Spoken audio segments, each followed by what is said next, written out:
The West Texas night draped Fort Hancock in a shroud of stillness, the kind that seeps into the bones and amplifies every creak and whisper.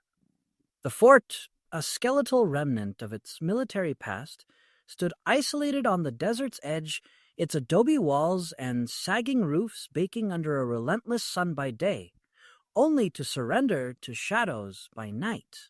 In the summer of 2002, a small group gathered here to mark the anniversary of its decommissioning. A motley crew of local historians, retired Border Patrol agents, and paranormal buffs, all drawn by whispers of something restless within its walls. The air carried the scent of dry earth and forgotten purpose, a faint tang of rust lingering from rusted hinges and abandoned tools. Robert Mitchell led the group through the fort's labyrinthine corridors, his boots scuffing the cracked stone floor. At 62, his weathered face bore the lines of a life spent patrolling the border, his gray eyes sharp despite the years. He'd served at Fort Hancock in his youth, back when it was a bustling outpost, and now he returned as its unofficial chronicler. "This place has stories," he said, his voice a low rumble.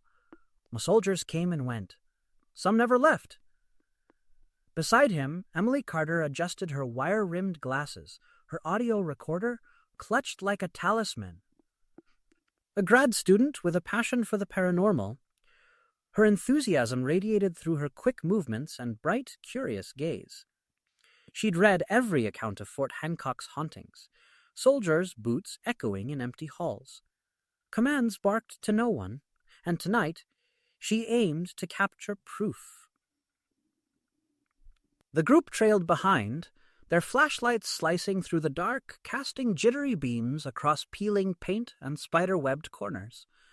They'd come to the officers' quarters, a squat, decaying building at the fort's heart, rumored to be the epicenter of its strangeness. The air inside was thick, almost oppressive, as if the walls held their breath. Robert paused near a shattered window, the desert wind whistling through. Back in 16, he began. A patrol went missing. Sergeant Thomas Wilson and 12 men chasing raiders across the border. Swallowed by the night. No trace ever found. Emily's recorder hummed faintly, its red light a steady pulse. "That's the story that keeps this place alive," she said. "People say they're still here, marching." A ripple of unease passed through the group. Some shifted their weight. Others glanced toward the shadows. Then, as if summoned, it began. A rhythmic thudding rose from the corridor's depths, faint at first like a distant drum roll, then sharpening into the unmistakable cadence of boots on stone. Thud, thud, thud, sound swelled, deliberate and martial, a company advancing in lockstep. Robert's words faltered, his hand tightening on his flashlight. "You hear that?"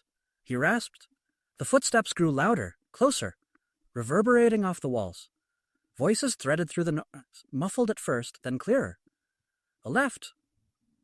Left. Left. Right. A cadence called in ghostly unison. A sharper command cut through, "Halt!" followed by a cascade of whispers, too faint to parse but heavy with intent. Emily's hands trembled as she angled her recorder, the device whining faintly under the strain. Flashlights swept the hall, revealing only dust swirling in the beams, no figures to match the sounds. The group stood rooted, some clutching each other, others straining to see what logic insisted wasn't there. The air turned cold, a sudden drop that prickled their skin. As abruptly as it started, the sounds faded, leaving a silence that pressed harder than the noise. "I got it," Emily breathed, stopping the recording. Her voice quivered with triumph and fear. "It's on here." The night fractured after that. Half the group fled, their nerves shattered, while the rest lingered, replaying the audio. The footsteps crackled through the speaker, the halt ringing clear, the whispers a haunting undertone. Robert stared at the floor, muttering about soldiers bound to their duty. Emily clutched her recorder like a lifeline, already planning her next move.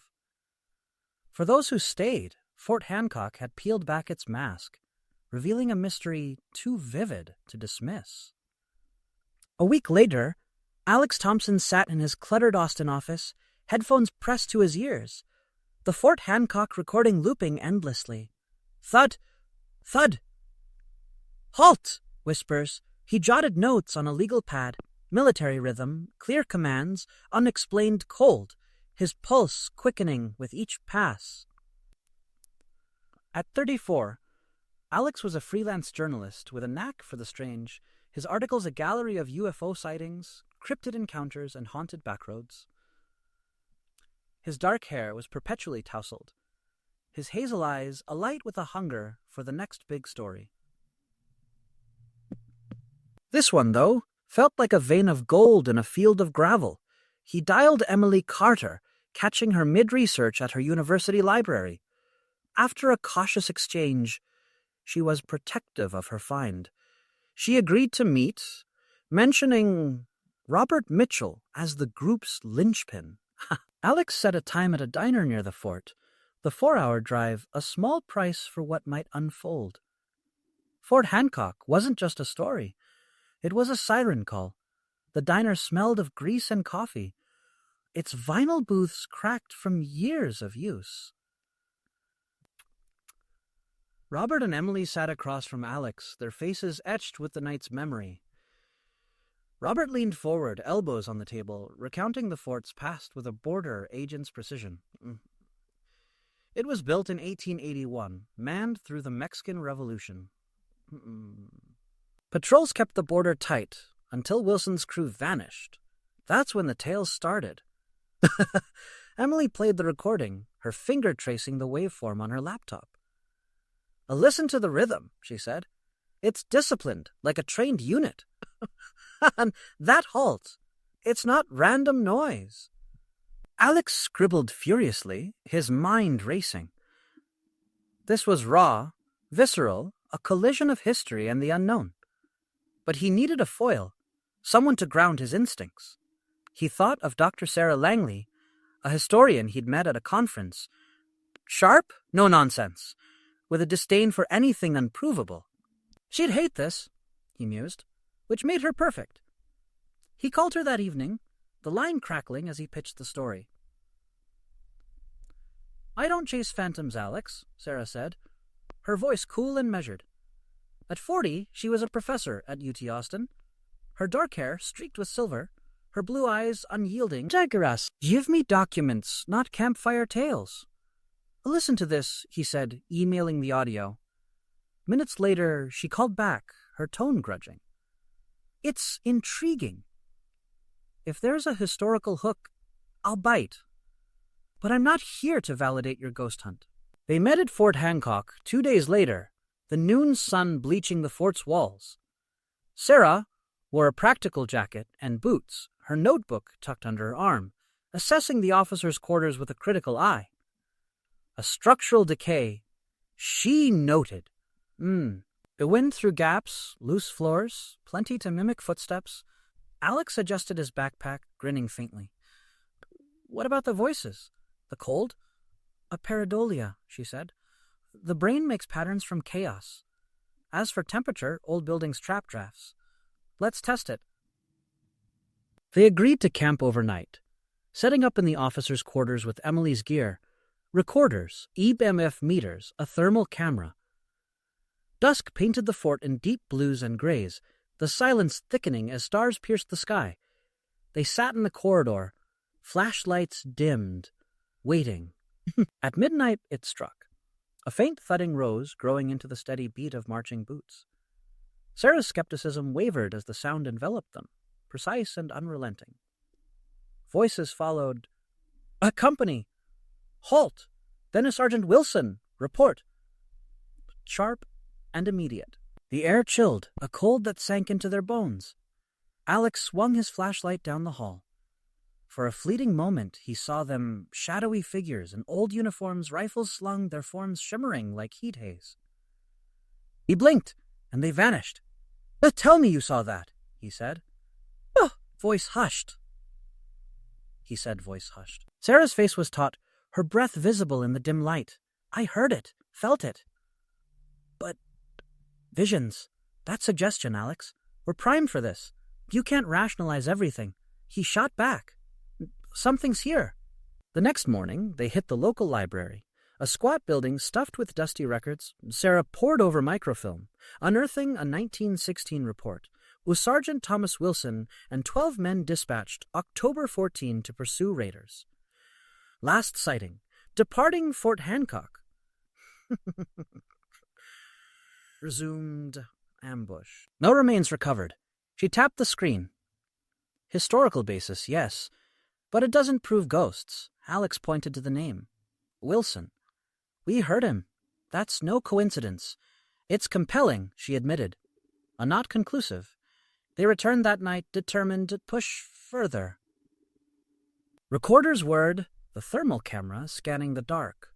At midnight, the sounds erupted, louder, fiercer. Footsteps thundered, commands barked, then a new noise, a low, keening wail that clawed at their senses. Wilson! A voice cried, raw and pleading. Alex's heart pounded. They're reaching out. Sarah gripped her pen, her voice unsteady. If it's real, we need more than sounds. He leaned into the dark. Sergeant Wilson, report! The air plummeted, frost forming on their gear. The footsteps halted, replaced by a whisper. Lost forever, before the recorders screeched and shut off. Sarah stared at the dead devices, her rational wall cracking. Interference, she murmured, but doubt lingered. Alex met her gaze. Or a message. The third night was their last. They set up again, tension coiling tighter. Midnight brought the patrol once more, but this time the air thickened, the shadows deepening. Figures materialized, faint at first, then solidifying. Soldiers in tattered uniforms, faces hollow, eyes fixed ahead. A taller figure, Wilson perhaps, stood at their head, his mouth moving silently. Lay. The temperature plunged, their breath clouding. The thermal camera flared, then died. A left, echoed, louder, closer, until the soldiers seemed to march through them, a cold wind in their wake. Then Wilson turned, his gaze locking on Alex, a plea, a warning, before the vision dissolved. Sarah dropped her notebook, hands shaking. That was real. Alex nodded, adrenaline surging. They're trapped, still marching. Dawn broke, the fort glowing softly in the morning light.